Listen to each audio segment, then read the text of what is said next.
What is guys, hi once again, and I'm coming at you guys with another content of Cookie Ink Kingdom. In this video, we're going to be going over our little cute creature under the ocean, and that is going to be Squid Ink Cookie. Let's go over Squid Ink Cookie together, and let's see how good they are inside of the game. Anyways guys, if you guys find this video helpful, don't forget to hit that subscribe button as well as the like button, and don't forget to hit that notification bell so that you guys don't miss out on any future Cookie Ink Kingdom videos as well as live streams that I do on YouTube. Anyways guys, with all that out of the way, let's get right into the video. Alright guys, so here we go. We have Squid Ink Cookie with the new costume. I was able to pull the new costume during the actual update when the update went live. But here we go, just like how we did with Latte Cookie, let's go upgrade and level up Squid Ink Cookie all the way up to max. And let's see the stats. Alright, so I don't have any toppings equipped on Squid Ink right now because I actually haven't used Squid Ink for a very long time. Right, so I did use Squid Ink for a comp for the arena back when Squid Ink was actually available, but after that I really didn't use Squid Ink, so there's nothing on Squid Ink right now. But there we go, level 60 as well as 5-star. I was able to get 5-star from the event. If you guys remember the Inkwell event, you were actually able to max out Squid Ink through that. But here we go, let's go and see the stat real quick without any toppings on Squid Ink. Squid Ink's HP is going to be at 86,927. Attack is going to be at 41,858. Defense is going to be at 34,593. And the crit is going to be at that normal 13%, making Squid Ink without any toppings power at 144,561. And of course that is going to include all of the technologies as well as bonds and costume bonds that I have for my account. But first, the only toppings that I really want to let you guys know that you should be using for Squid Ink is going to be Searing Raspberries. So let me equip all of the Searing Raspberries that I want on Squid Ink, and I'll be right back. Alright, here we go guys. We have 5 Searing Raspberry equipped onto Squid Ink now. Attack is going to be 51.9%, and there is no damage resist if you guys do want to know that. I don't have damage resist on Squid Ink right now. Cooldown is going to be at 2.3%, but the crit is going to be at 7.8%, which is going to be important. And I'll tell you guys exactly why it's going to be important. But let's go over the skill real quick. Ink Tentacle Slap is going to be a 16-second cooldown, and it says, where did the Squid Ink Cookie go? And what is this giant squid doing here? The monster is about to make anyone flat as a cookie with a series of rapid slaps dealing area damage. And the single hit damage is going to be 61.3%, and that is going to be per slap. So I don't remember exactly how many times Squid Ink is actually slapping. If I remember correctly, it's around like 8 to 9, 10 or something like that. I don't remember. You guys can let me know down in the comments below exactly how many times Squid Ink is hitting.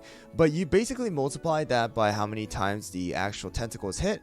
I believe it should be like, if it's a squid, it's 10. So it should be 10 slaps, right? So I'm hoping that it's going to be 600%.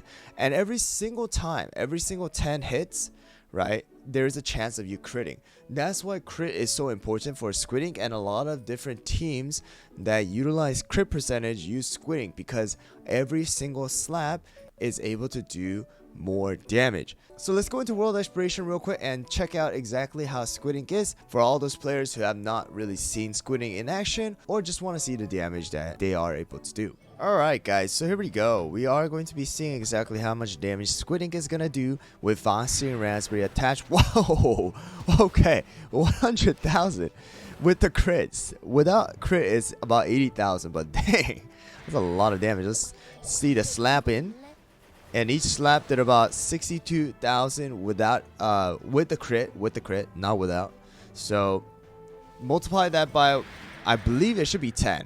Okay, squids have 10 tentacles, so I'm hoping it's gonna be 10. You guys can let me know down in the comments once again if you guys do know the exact number.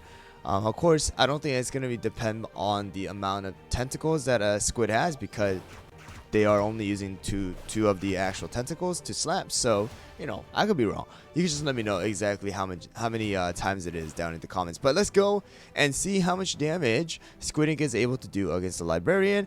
I'm sure it's going to be one shot, but here we go. Boom. 126,000 right there. That was 126,000 for one slap. And then try to multiply that by whatever it is afterwards. That'll be an insane amount of damage. But let's go into the Cake Witch and let's see exactly how much damage they are able to do, as well as how fast they could clear that stage. Alright, here we go. Okay, so we did drop the scythe for the slingshot this time. So the crit percentage is not going to be as high, but still we do have the lollipop, so it should be alright. With the lollipop popped, I believe it should be around 30, close to 40% crit chance. Right, so almost 50%, you know. So right now, as you can see, it's not as high because we don't have the lollipop activated, as well as no scythe. But 7.8% is still pretty good. And let's see, pretty slow auto attack, just very simple, just throwing ink balls at people. All right, let's just use a skill here because I don't want to wait for it. Boom! Look at that damage. You know, guys, I know Squid Ink has nothing more than the actual skill and just pure raw damage, but the raw damage is really high. So I just want to say, if you want a good AoE damage dealer, Squid Ink definitely can be one of them. All right, here we go. Let's see how much damage. Holy, that's half. That's half of it. And even the auto attack is doing so much damage. Goodness gracious. And let's see, I'm just going to use this thing and should be able to clear this right now with the slap. 101,000. It's a lot of damage. That is a lot of damage. And also, there is that time, so just like a vampire as well as Sorbet, once Squid Ink turns into that giant squid form, Squid Ink is not going to take any damage. So that is also a perk that Squid Ink has. But there you go, that's going to be 830. Let's go into the friendly arena again and let's see exactly how useful Squid Ink can be against some of the meta teams that are going around right now. So what we are going to do in this comp is use Squid Ink without any crit percentage onto a very standard team and replace the Sea Fairy on this team. So if you guys want to see the toppings, it's going to be the very standard ones that I've always been using. And instead of this right here, I'm actually going to be using this one. Alright, so Frost Queen is going to be having the 5 Swift Chocolate. 0% damage resist, as you guys can see. And then yeah, everything should be standard. And I will show you guys exactly how well Squid Ink can perform against a couple of the meta teams, or the very strong teams that a lot of people are using right now. Alright, here we go, guys. So this is against a Master 3. I'm actually going to be covering the name this time because, you know, I do see that it can definitely help the player out by not exposing their team. I know Vanessa was exposed, but I did get permission, so just keep that one in mind, guys. But here we go. Squid Ink just doing decent amount of damage, not too much, but you know, we'll see the end result, right? So Squid came back with the feather and then start slapping again, and yeah, pretty good, not bad. Okay, of course my stats on my cookies are a little bit higher than the actual team that I'm versing, but let's see exactly how much damage Squid Ink was able to do. Whoa, wow, actually I'm surprised. 1.7 million, and Frost Queen did about 1 million. Cotton did about 600,000. There you go, guys. But wow, I mean, of course, once again, Squid Ink did take the feather, and it you know, Squid Ink is going to take the feather because of that 0% damage resist, but I'm pretty surprised. Now let's try it without the feather and put in like the scythe or something and see how much damage Squid Ink is able to do with that without having the second life. Alright, here we go. So we have the scythe this time to increase all of the crit percentage of all our cookies, right? And hopefully Squid Ink is able to do a lot of damage. And Squid Ink did dodge both Sea Fairy and the Frost Queen skill right there, if you guys didn't see that. So there is that perk right there. So look, Squid Ink just dodges it. That's crazy. Honestly, so good right there. I guess Squid Ink, if you can time the skill properly, then you could probably dodge a lot of Frost Queen and Sea Fairy's actual skill. But bam, that was actually a lot faster and a lot cleaner. 1.5 million, still very good, and we didn't even have to use feather this time. So okay, so you can use both ways really, but let me do one last battle with a full-on crit build so you guys can see exactly how much damage Squid Ink is able to do with the full crit team. Alright guys, I honestly don't have any confidence in this kind of team, but here we go. We have Coco we have Mala Sauce, we have Squid Ink, Sparkling, as well as the Cotton Cookie here with Lollipop and the side to just maximize the whole damage onto Squid Ink. So let's see exactly how well this team can do against the same exact team we versed 2 times. Alright, here we go. Let's see. So right here, Coco is going to use the skill Sparkling, Mala Sauce, and then with the Lollipop, Squid Ink is going to be doing the damage right there, guys. Okay, so maybe taking the Frost Queen out was not the best idea, but you know, it's okay. We'll work with it. Hopefully it works out. Hopefully no one dies. That's my biggest thing. The skill order was kind of messed up right there because of the Frost Queen, but yeah, this team has no chance. No chance. Honestly, I should just take out Mala Sauce. I should just take out Mala Sauce and put in like I don't know, Frost Queen or something. Let's try one more time with the Frost Queen instead. Alright, here we go. This is the one with the Frost Queen instead this time. Right, because I don't think having the the Mala Sauce was that great, personally speaking. So let's just try it with this team. And the one other thing is, because I am using both the Scythe and the Lollipop now, the cooldown on my cookies are like super slow. That's probably the reason why I can't dodge these skills of Frost Queen and Sea Fairy this time. So yeah, I guess next time I'll just not use the Lollipop. Probably just use the watch, guys.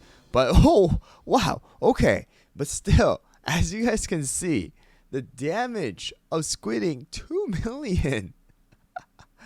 Wow, with all the crit percentage, you can see that, you know, Squid Ink can do a lot of damage here, guys. Of course, Squid Ink is not going to be as good as Sea Fairy and Frost Queen because they do lack the utility with the freeze as well as the stun. But if you do not have someone like Frost Queen and Sea Fairy inside of your team because you were not able to pull them yet, then Squid Ink definitely can be a good AoE damage dealer for your entire team. Utilizing someone like Espresso or Latte to group them all together and then slapping the heck out of them, it definitely can work out. So, you know, Squid Ink, definitely not a bad magic AoE damage dealer that does a ton of damage. But there we go, guys. That's gonna be the showcase of Squid Ink Cookie. There's nothing really special about Squid Ink Cookie except for the fact that they are able to transform into that giant squid, dodge all the incoming damage, and slap the heck out of the enemies. And of course, the damage right here, even though it looks like a very small percentage with it only being 61.3%, but you gotta realize that Squid Ink is hitting multiple times to all of the enemies in that huge area. So of course you gotta multiply that by how many times it is. And of course, once again, please let me know down in the comments below and let me know how many times Squid Ink is actually hitting. Alright, so that I can know and you guys can multiply it and let me know the total percentage. But because of the fact that every single one of those hits can crit, that's why Squid Ink can actually do a lot of damage when it is utilized inside of a crit team, just like how you guys saw in the last arena battle. That's the reason why crit percentage as well as attack is going to be a very, very important subset for Squid Ink. And of course, having a little bit of damage resist is going to help them out to survive within the arena battle. But there we go, guys. That's going to conclude the review video for Squid Ink Cookie. I will be going over the poll once again to see exactly who you guys want me to go over next. And then we'll be revisiting all of these older cookies that I can to the best of my abilities. Of course, the coin as well as my EXP star jellies are going to determine whether I can make more of these videos or not. But if any of them are maxed out already and you guys haven't seen it yet, then I can definitely make these videos so that I can showcase them and show you guys exactly how they're used inside of World Exploration as well as the arena, and how good they are and my personal thought about these cookies. Anyways, guys, thanks for watching this video once again. If you guys did find it helpful, don't forget to hit that subscribe button as well as the like button, and don't forget to hit that notification bell so that you guys don't miss out on any future Cookie and Kingdom videos as well as the live streams that I do on YouTube. Anyways, guys, thanks for watching once again, and I'll see you guys all next time.